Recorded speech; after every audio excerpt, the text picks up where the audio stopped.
What the hell happened? Part 28 and 27. I went over the divorce. I went over the awesome survival story of ducks. I promise you, from now on, this whole story should be getting better and better. There's still some issues, but it is no longer as crazy and awful as it was before. There's still more of this story to tell going forward, but moving forward, most of the characters drop off.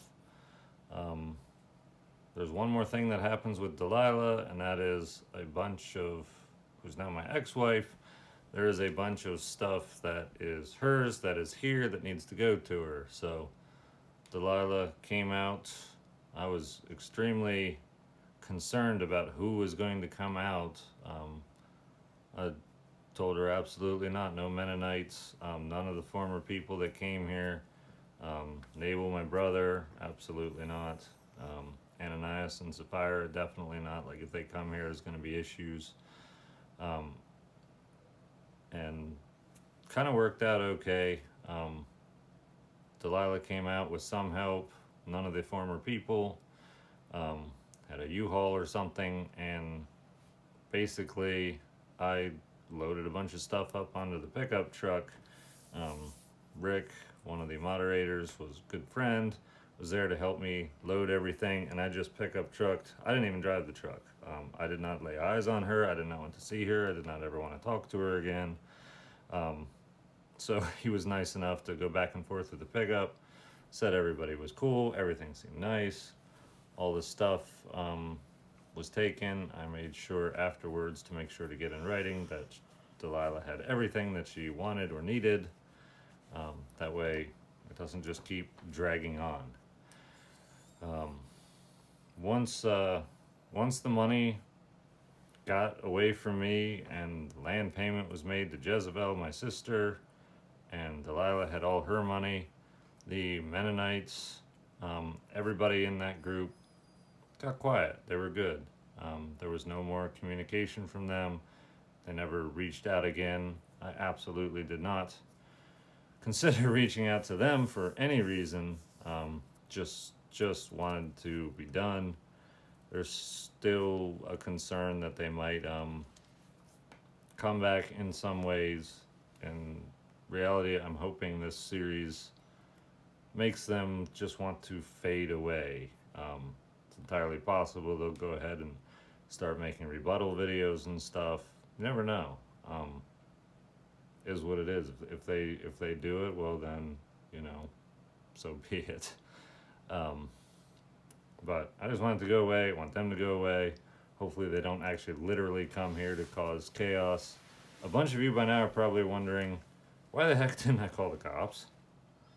Well, I debated about it for a while. I'm not a lawyer, but I understand what's legal versus what's not legal better than a lot of people do. And I realized Jezebel slaughtering all her animals. Like, it's a farm, it's a homestead. Like, processing animals is part of it. What you do with the meat afterwards, whether you just randomly leave it on the ground or not, like, it's not a crime. And so very few actual crimes were committed. The taking of things when Jezebel moved out, things that were not hers were mine. The taking of stuff out of the safe, randomly, all my vehicle titles and a bunch of important paperwork being missing. You know, I couldn't prove who took them. I just know who was in the safe and who wasn't. I went down to the police station. Once I discovered the vehicle titles and a bunch of paperwork was gone, I went down to the police station and tried to call the state police first. They were extraordinarily unhelpful in every possible way. Um, they kind of, yeah, they just kind of like, why'd you wait so long to call? Like, it's been months, you know. And they did run the vehicle titles to make sure that everything was still okay with that.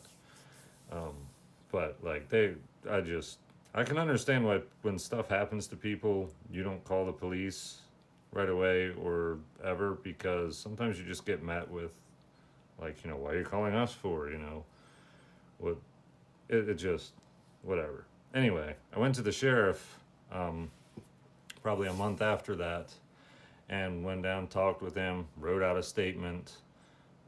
Quite a bit of the stuff I'm telling you in this story is documented and somewhere there. They were pretty helpful.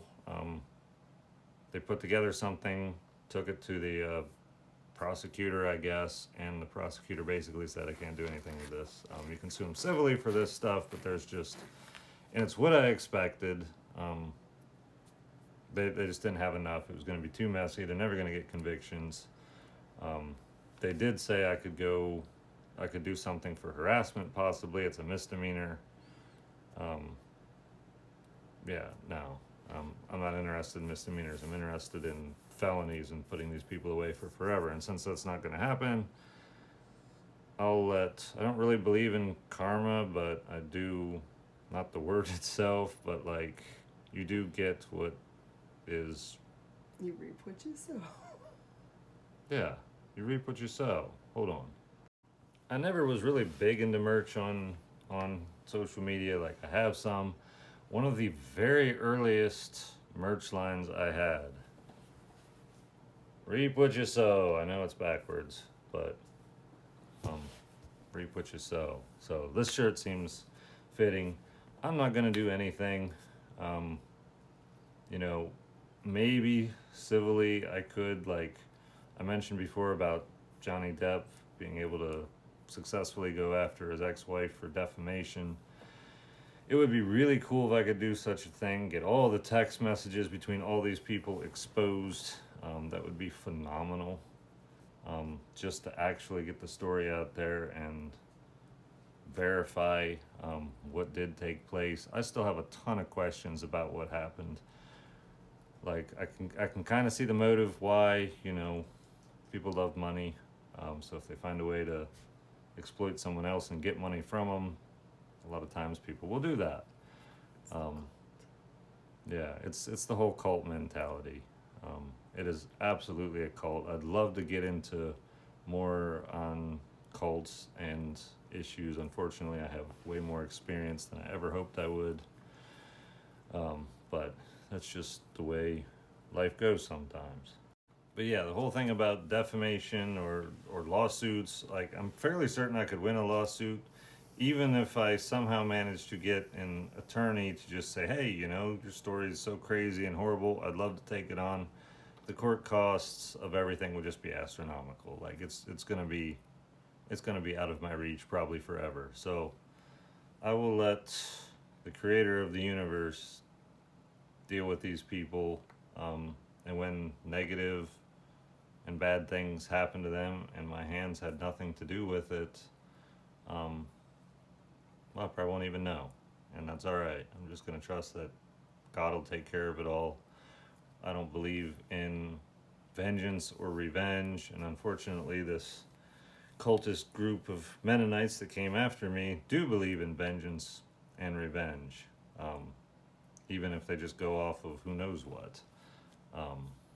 Because it was just totally ridiculous.